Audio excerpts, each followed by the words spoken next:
Cumprimento a igreja com a paz do Senhor.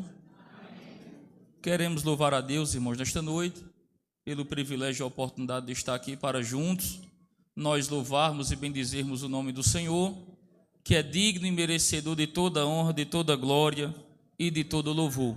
Quero louvar a Deus também nesta noite pela vida do pastor Dário Ferreira. Também quero agradecer a Deus pela vida do nosso pastor Severino Lucena, que Deus continue abençoando. Ao nosso amigo pastor Darley, que nos facultou o convite.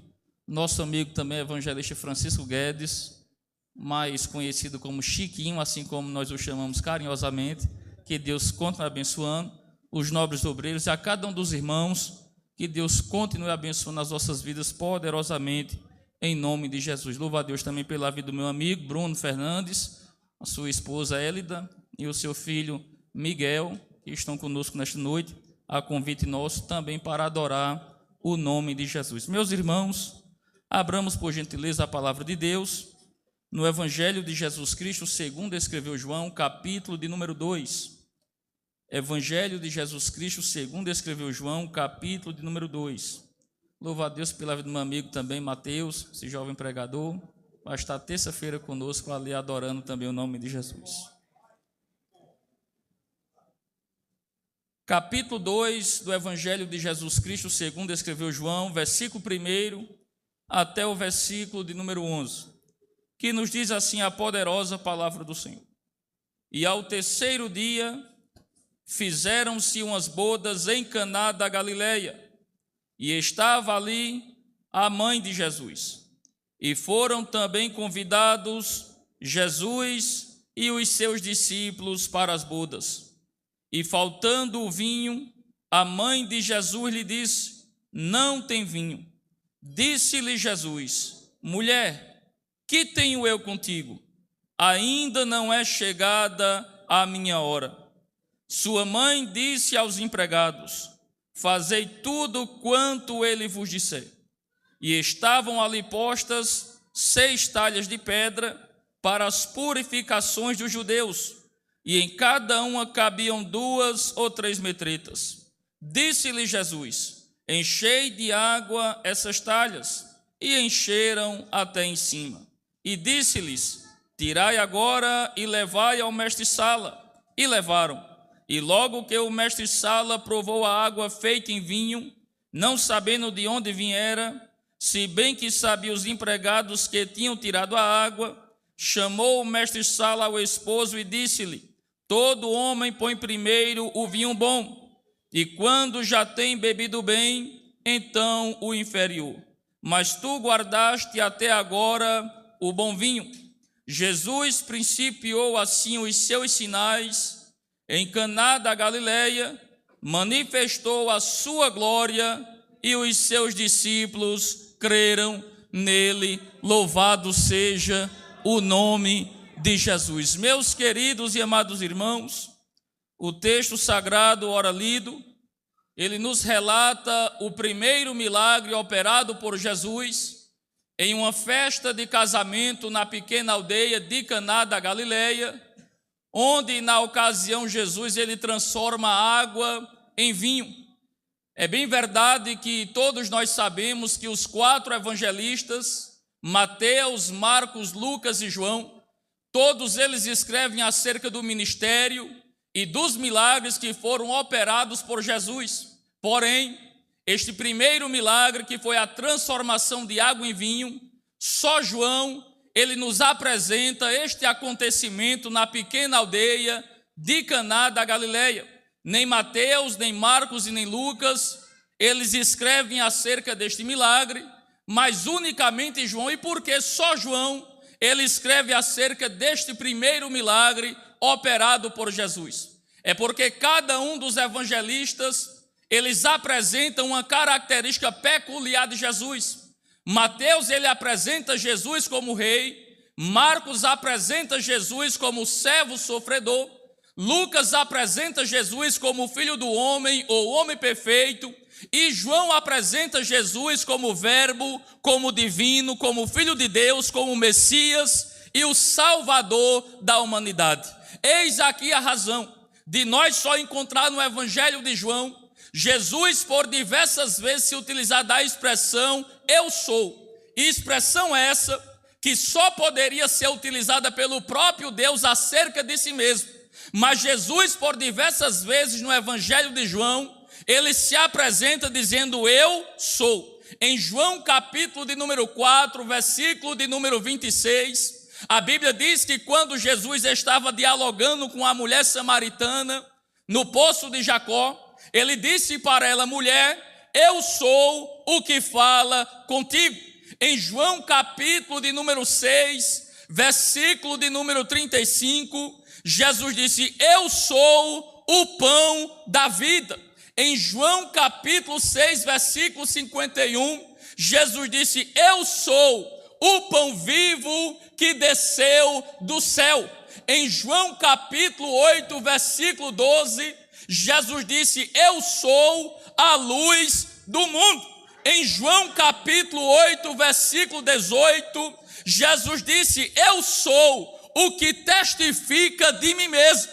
Em João capítulo 8, versículo 58, Jesus disse: ainda antes que Abraão existisse, eu sou. Em João capítulo 10, versículo de número 9, Jesus disse: eu sou a porta. Em João capítulo 10, versículo de número 11, Jesus disse: eu sou o bom pastor. Em João capítulo 11, versículo 25, Jesus disse: eu sou a ressurreição e a vida, e quem crê em mim, ainda que esteja morto, viverá. Em João capítulo 14, versículo de número 6, Jesus disse: eu sou o caminho, a verdade e a vida, e ninguém vem ao Pai se não for por mim. Em João capítulo 15, versículo 1, Jesus disse: eu sou a videira verdadeira. Só quem está ligado na videira nesta noite, adore o grande eu sou, que Ele está presente em nosso meio para operar milagre na minha e na sua vida. Louvado seja o nome de Jesus.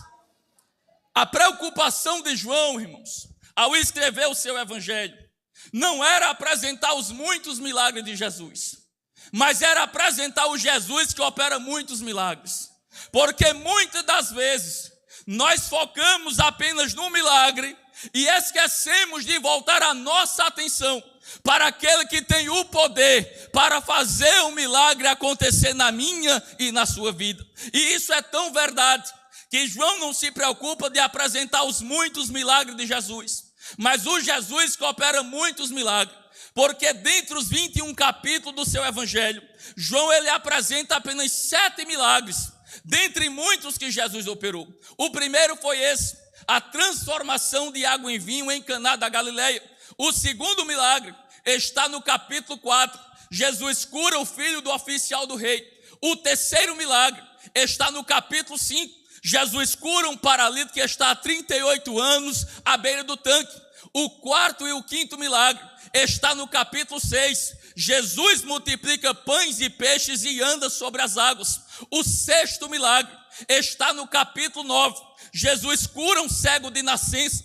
E o sétimo milagre está no capítulo 11. Jesus ressuscita Lázaro após 4 dias. Porém, no capítulo 20 do seu evangelho, versículo 30 e 31, João escreve desta maneira: Jesus, porém, operou muitos outros milagres na presença dos seus discípulos que não estão escritos neste livro. Estes, porém, foram escritos para que vocês creiam que Jesus é o Cristo, o Filho de Deus, e assim crendo, vocês tenham vida no seu nome. Louvado seja o nome de Jesus. A preocupação de João era apresentar Jesus como aquele que dá vida e vida com abundância. Louvado seja o nome do Senhor. O capítulo 2, o qual nós fizemos a leitura nesta noite, ele se dá início desta forma: e ao terceiro dia fizeram-se umas bodas em Caná da Galileia. Mas qual é a referência de João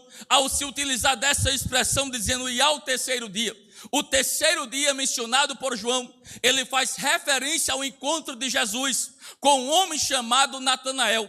A Bíblia diz que quando Jesus ele é batizado pelo seu primo por nome de João Batista, nas águas do Jordão. No dia seguinte, Jesus passa outra vez por João.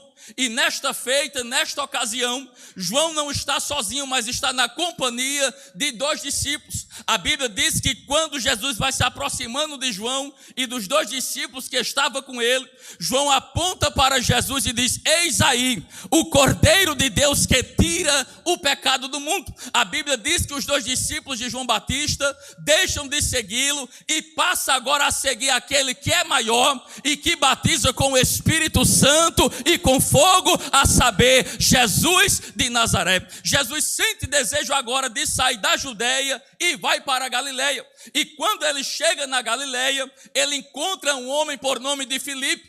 E este era da cidade de Betsaida, cidade de André e de Pedro. E Jesus diz para Filipe: segue-me. E Filipe passa a seguir Jesus. Mas a alegria no coração de Filipe foi tão grande, ao receber o chamado do próprio Cristo para lhe seguir, que ele quis compartilhar do chamado com seu amigo por nome de Natanael.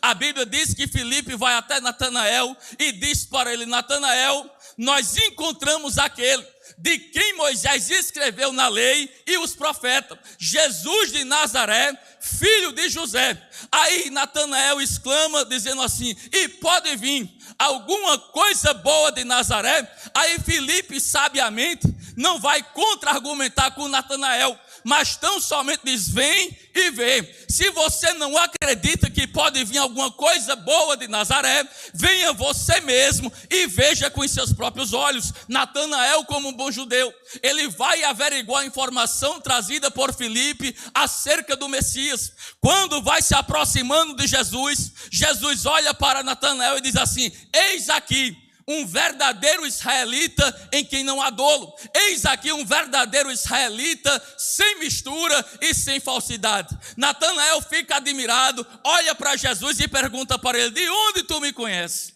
Aí Jesus diz: Natanael, antes que Filipe te chamasse, eu vi tu estando debaixo da figueira. Sabe o que Jesus estava dizendo para Natanael? Natanael, eu conheço o teu passado, o teu presente, o teu futuro. Eu sei quem tu é, eu sei quem tu era e sei também quem você será, porque eu conheço todas as coisas, Natanael. Eu te conheço no profundo, no oculto e no escondido. Eu sei quem você é. Antes de você chegar aqui nesta noite, Jesus já tinha lhe visto, já tinha preparado o caminho para você chegar aqui, adorar o nome dele por tudo quanto ele tem feito na sua vida. Louvado seja o nome de Jesus. Natanael agora, quando escuta aquela revelação acerca de uma intimidade, ele exclama dizendo: tu és o Cristo, tu és o Filho de Deus, tu és o Deus de Israel, tu és o Rei de Israel. Jesus olha para Natanael e diz: Natanael, só porque eu te disse que te vi debaixo da figueira você creu? Coisas maiores do que essas, Natanael, você verá. E o que é? A partir de hoje, Natanael, você vai ver, é o céu aberto, a sala do trono, a habitação do Deus Todo-Poderoso e os anjos subindo e descendo sobre o Filho do Homem. Esta é a visão para quem serve a Jesus. Você serve a Ele? Então nesta noite o céu estará aberto sobre a tua vida, sobre a tua casa, sobre a tua família. O céu estará aberto à disposição da Igreja Nova Jerusalém aqui nesta noite, para o nome dele ser glorificado. Esta é a visão para quem segue a Jesus, é o céu aberto.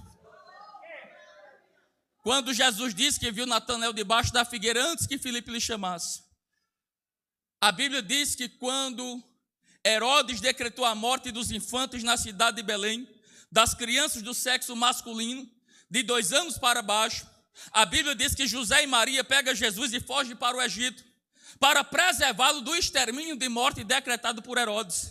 Porém, segundo a tradição antiga, diz que a mãe de Natanael não tinha a mesma oportunidade de fugir para o Egito, ela esconde Natanael debaixo de uma figueira, cobre ele com as folhagens da figueira para preservá-lo da morte que tinha sido decretada por Herodes. Aí quando Jesus disse que viu Natanael debaixo da figueira, antes que Filipe lhe chamasse, Jesus estava dizendo mais ou menos assim: olha, Natanael, há mais de 30 anos atrás, quando Herodes decretou a morte de todas as crianças na cidade de Belém, tu nem se lembra da história, tu só ficou sabendo porque a tua mãe um dia te contou, porque tu era bem pequenininho e eu também. Mas há mais de 30 anos atrás, eu já tinha te visto debaixo daquela figueira, já tinha te chamado e já tinha te escolhido para ser o meu discípulo e fazer a minha obra comigo sobre a face da terra.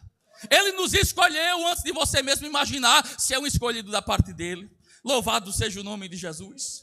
Aí depois de 3 dias desse encontro de Jesus com Natanael, a Bíblia diz que é celebrada uma festa de casamento em Caná da Galileia. Provavelmente foi o próprio Natanael que convida Jesus: olha, mestre, está acontecendo uma festa lá na aldeia e o Senhor não pode ficar de fora. O Senhor é convidado de honra especial para estar no nosso meio. Jesus, ele é convidado e vai para a festa de casamento em Caná da Galileia, que é o primeiro princípio que eu quero aplicar nesta noite. Nós temos que aprendermos a convidar Jesus para se fazer presente de todo e qualquer momento da nossa história. Porque tem muitas pessoas que só se lembram de Jesus na hora do aperto, só lembram de Jesus na hora da dificuldade. Mas Jesus, ele deseja estar comigo e contigo em todos os momentos, independente das circunstâncias, até porque ele já nos fez uma promessa dizendo: eis que eu estou convosco todos os dias, até a consumação dos séculos. Você não está só, você pode até se sentir só, mas você não está só. O Paracleto amado, o Espírito Santo, ele está contigo para te guiar, para te auxiliar, para te fortalecer, para te renovar e para te dar vitória sobre a face da terra. Louvado seja o nome de Jesus. Jesus vai para a festa, é convidado. Aprenda a convidar Jesus, porque quando Jesus é convidado, está presente, o negócio é diferente. A festa era de casamento. Uma festa de casamento no contexto judaico durava 7 dias. Era uma festa regada a muita comida, porque os judeus gostam de se alimentar. E a Bíblia diz, irmãos, que naquela festa de casamento, o que representava o carro-chefe da festa, que era o vinho, representando a alegria, faltou justamente na festa que Jesus é convidado para estar presente. Logo na festa que Jesus é convidado, o que representava alegria na festa, que era o vinho, faltou. E por que faltou o vinho, evangelista Francisco Guedes? Porque, irmãos, a presença de Jesus na minha e na tua vida não é garantia de ausência de problema, não. Tem muita gente que pensa só porque convidou Jesus, Jesus está na sua vida, na sua casa e na sua família, não vai faltar mais nada. Isso é conversa, irmãos. Pode faltar. Mesmo Jesus estando na minha e na tua vida, nós passamos por lutas, por provas, por adversidade, por vale, por deserto. Mas se Jesus estiver presente, a certeza que nós temos é que, se for preciso, ele transforma até água em vinho, para o nome dele ser glorificado e nos livrar de um vexame. Louvado seja o nome de Jesus. Jesus estando presente tem milagres, irmãos. Por isso que você não pode deixar ele de fora. Jesus vai para a festa. A Bíblia diz que quando falta o vinho, quem percebeu a falta de vinho foi Maria, a mãe de Jesus. E quando ela percebe a falta de vinho, Maria entendia dentro do contexto o que representava a falta de vinho. A falta de vinho num casamento judaico representava a maior vergonha, o maior vexame público que alguém poderia passar em toda a sua história. Jesus, irmãos, quando vai para aquela festa que o vinho falta, que Maria percebe que faltou o vinho, Maria, sabendo do contexto do que representava a falta de vinho, ela diz assim: eu tenho que fazer alguma coisa para ajudar esses noivos. Eu não posso permitir que eles passem esse constrangimento logo na sua festa de casamento com a falta de vinho. Eu vou agora até Jesus. Maria, ela procura a pessoa certa.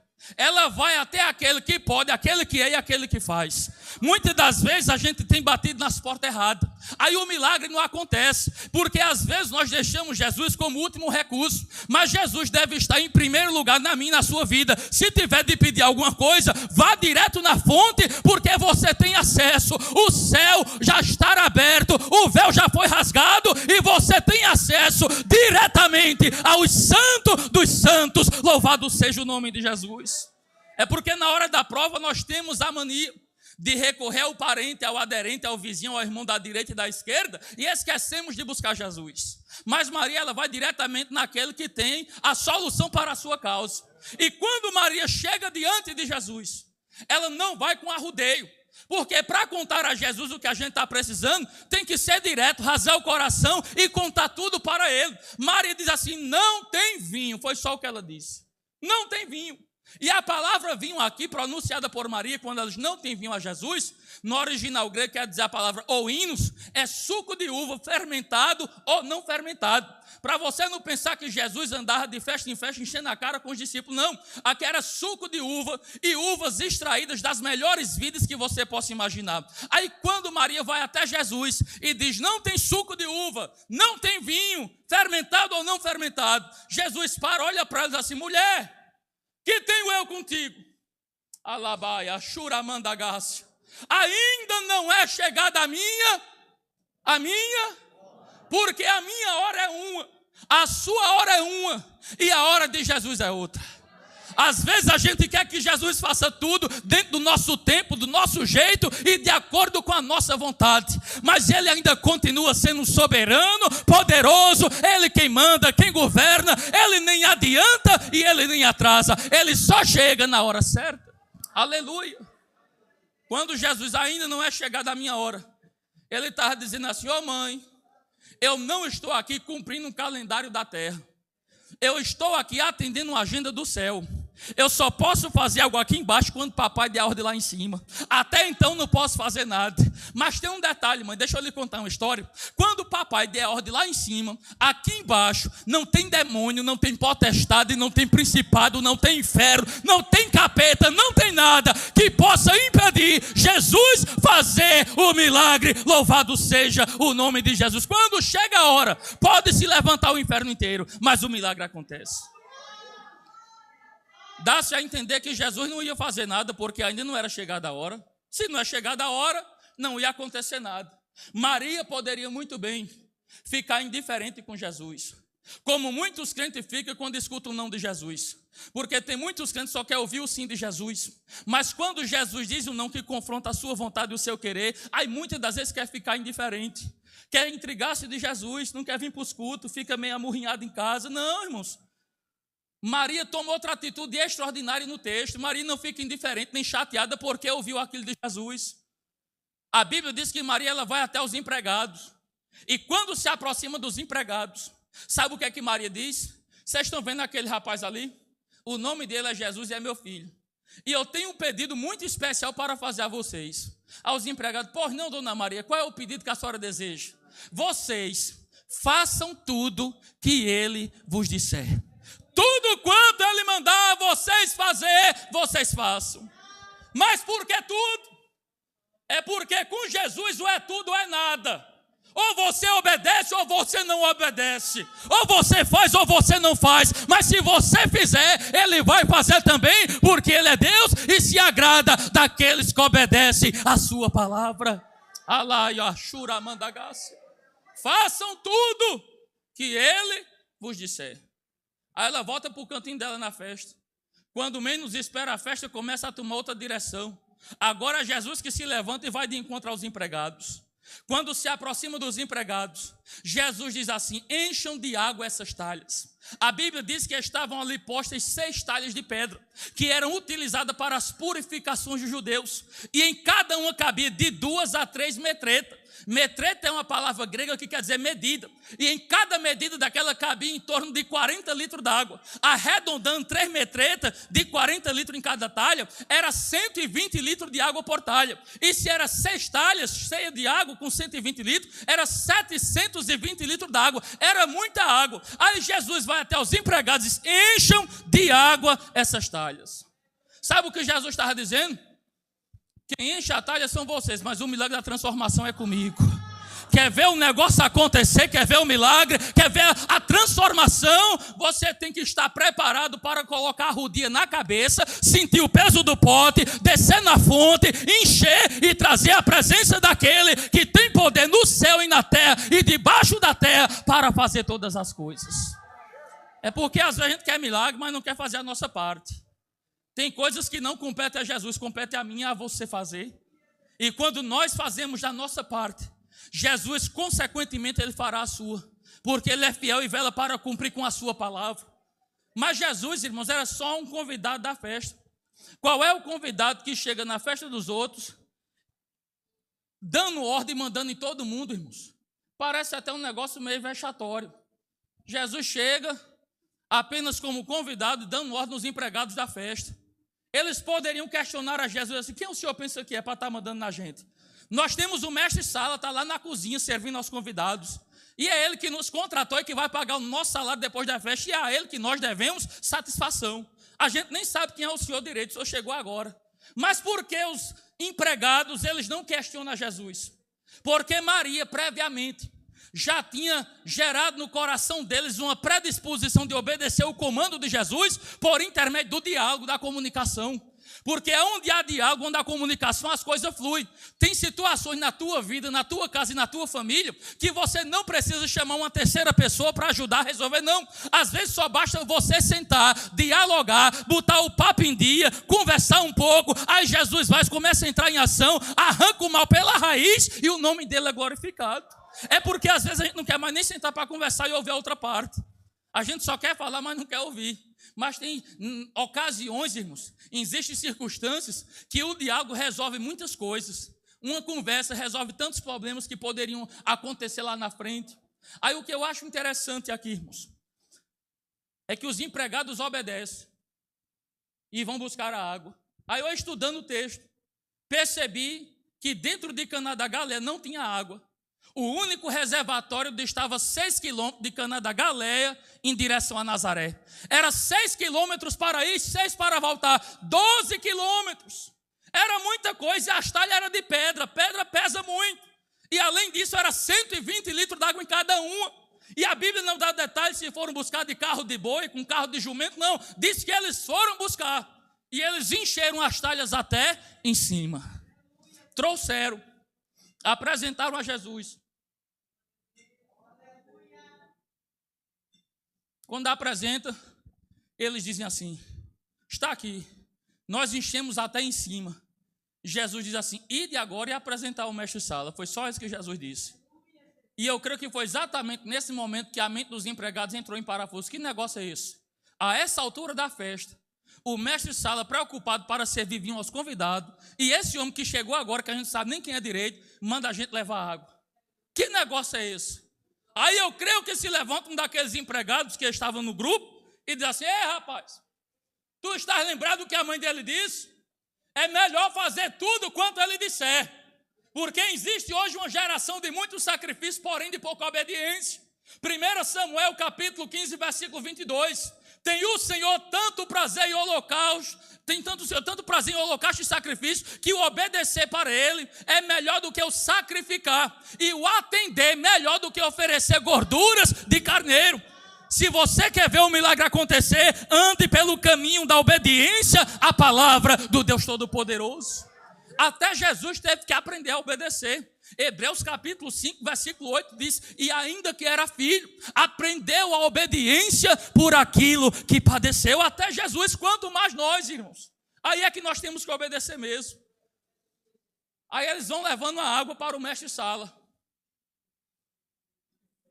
No meio do caminho, a Bíblia não diz, mas eu fico conjecturando, que a gente pode conjecturar, só não pode mudar. Que um daqueles empregados pega o seu recipiente, coloca dentro da talha, vai tirar o líquido para ver se já tinha acontecido algum ministério, Chiquinho. Aí quando ele toma, sim, rapaz, é água ainda, vai dar errado. Ou a gente desiste aqui agora, ou a gente vai ter que estar preparado para arcar com as consequências. Mas vamos levar, ele não mandou levar, vamos levar. Se a gente andou 12 quilômetros, 6 para ir, 6 para vir, e trouxe até aqui, não custa nada levar daqui até a cozinha. Porque tem crente que vem bem, fazendo a coisa bem direitinho. doença retrocede, ela volta. Não, irmãos, faça com excelência e maestria aquilo que Jesus ordenou a você fazer. Aleluia. Ele leva, aí quando chega diante do mestre-sala, o mestre-sala pega a sua cuia, pode ser assim uma caneca, eu não sei o que era, uma poncheira. Aí ele vai pegar agora o líquido que está dentro da talha. Aí quando ele pega o líquido que está dentro da talha, aí a Bíblia diz, eita Jesus, que não era mais água e também não era só vinho, era vinho do bom, da melhor qualidade. Sabe por quê? Jesus é especialista em pegar matéria-prima que não tem cor, que não tem cheiro, que não tem sabor e transformar em algo da melhor qualidade para nos surpreender sobre a face da terra e o nome dele ser glorificado. Ele é o mesmo, ele não mudou, ele ainda faz. A questão é se eu e você está crendo que ele faça o milagre. Ele é o mesmo. Aí o que eu acho interessante, que quando o mestre-sala toma aquela água feita em vinho, ele diz, para tudo. Nunca vi isso na minha vida. Aí eu creio que alguém pergunta, o que foi, mestre-sala? O que é que está acontecendo? Em toda festa de casamento, meu filho, se serve primeiro o vinho bom. Aí quando já se tem bebido bem, beber bem aqui não é estar embriagado, é estar saciado, se serve o inferior. Ele inverteu a ordem, colocou o melhor por último. E Salomão disse que é melhor o fim das coisas do que o princípio delas. Talvez hoje não esteja tão boa a tua situação, amanhã pode até piorar, mas no final vai melhorar, vai dar certo, porque Jesus está no controle da tua vida. Louvado seja o nome de Jesus. Ele reserva o melhor por último, é o final da campanha. Ele vai, eita, labaia, churamanda gácia. Ele vai fechar essa campanha com chave de ouro. Vai ter cura, vai ter libertação, salvação. Jesus vai fazer proezas neste lugar para o nome dele ser glorificado. Aleluia. Aí o que eu acho interessante, já vou concluir agora porque chegou a hora, é que o mestre-sala mandou chamar o esposo para saber por que ele inverteu a ordem e deixou o melhor por último. Só que o esposo aqui não sabia de nada do que estava acontecendo na festa. Por quê? Porque Jesus fez esse milagre sem chamar a atenção de ninguém. Agiu discretamente. Sabe o que Jesus está dizendo nessa noite?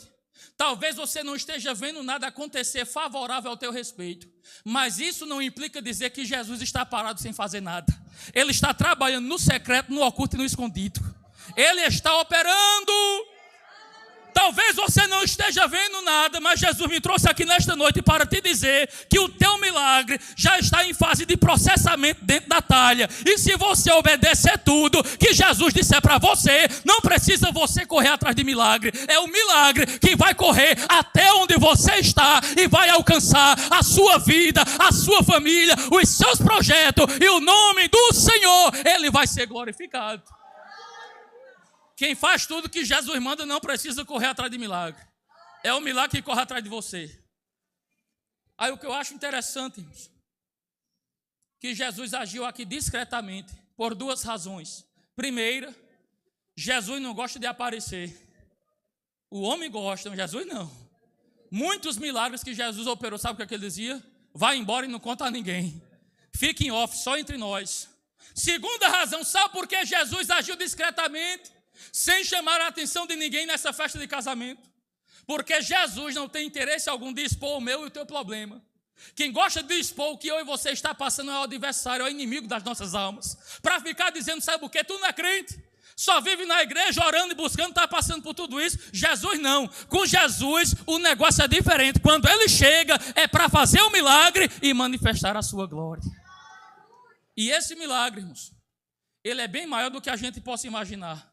Transformar 720 litros d'água em vinho, irmãos, é algo extraordinário. A ciência diz que teoricamente é possível transformar água em vinho. Aí qual é a tese utilizada pela ciência para dizer que é possível transformar água em vinho? A ciência diz que para transformar água em vinho, precisa de um reator atômico nuclear para desestruturar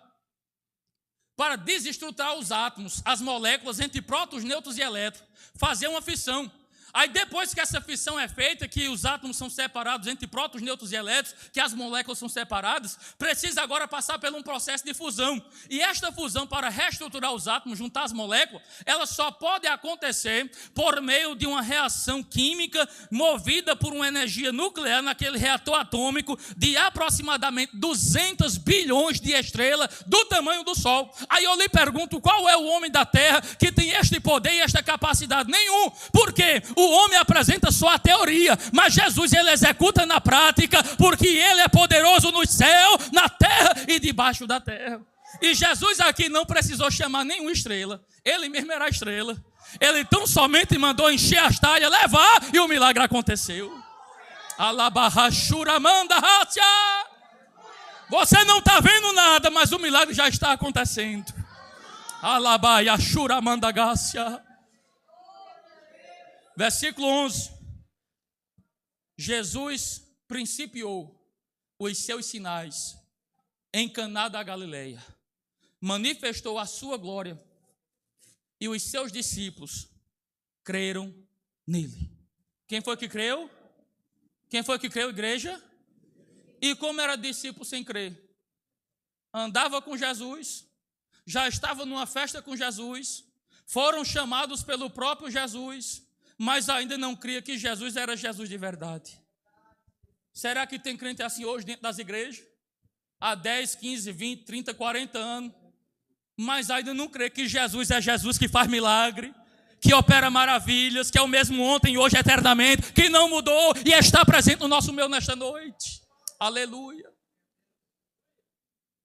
Esses discípulos aqui, irmãos, nós não somos melhores do que ele em nada. Porque o nosso crer em Jesus também é muito superficial. Às vezes a gente crê demais, às vezes a gente crê de menos. E tem momentos que a gente não crê em nada. Quando é a causa do outro, a gente ora, apresenta, diz que Deus vai fazer. Mas quando somos nós que estamos vivenciando na prática e passando pelo processo, começa a surgir agora os porquês. Será que vai dar certo? Será que vai acontecer? Será que Deus vai fazer? Ele vai fazer, mas você precisa crer. Você tem que acreditar que ele vai fazer. Aí Jesus aqui, irmãos, permitiu faltar vinho. Sabe para quê? Para despertar o crer e aumentar a fé no coração dos discípulos que não estavam crendo que Jesus era Jesus. Quando falta alguma coisa na minha e na tua vida, quando nós estamos passando por alguma situação adversa, nós temos a tendência de dizer que é uma prova, que é uma luta, que está no deserto. Mas nem tudo é prova, irmãos. Às vezes é um trabalhar de Jesus para nos amadurecer, para nos tornar crentes melhores na presença dele, para aumentar o nosso crer, aumentar a nossa fé, para que a gente possa compreender que ele tem um domínio, controle absoluto de todas as coisas na palma de suas mãos. Esse milagre aqui, como o primeiro milagre, Jesus poderia ressuscitar um morto, curar leprosos, fazer algo que fosse notório entre eles naquele momento, naquela ocasião. Mas Jesus transforma água em vinho sem ninguém ver. Sabe por quê? Esse milagre vinha acompanhado de uma mensagem. E sabe que mensagem é essa? É Jesus dizendo: quando eu vim a este mundo e pisei nesta terra, a minha prioridade é transformar vidas. Eu vim para transformar a humanidade. Porque não adianta dar casa, dar carro, dar dinheiro, fama, status, notoriedade em meio à sociedade e o indivíduo não ter o seu nome escrito no livro da vida do Cordeiro. A maior bênção, a maior vitória se chama a salvação da minha e da tua alma. Que Deus em Cristo vos abençoe e aplique esta palavra em vossos corações, e agradeço a oportunidade em nome de Jesus.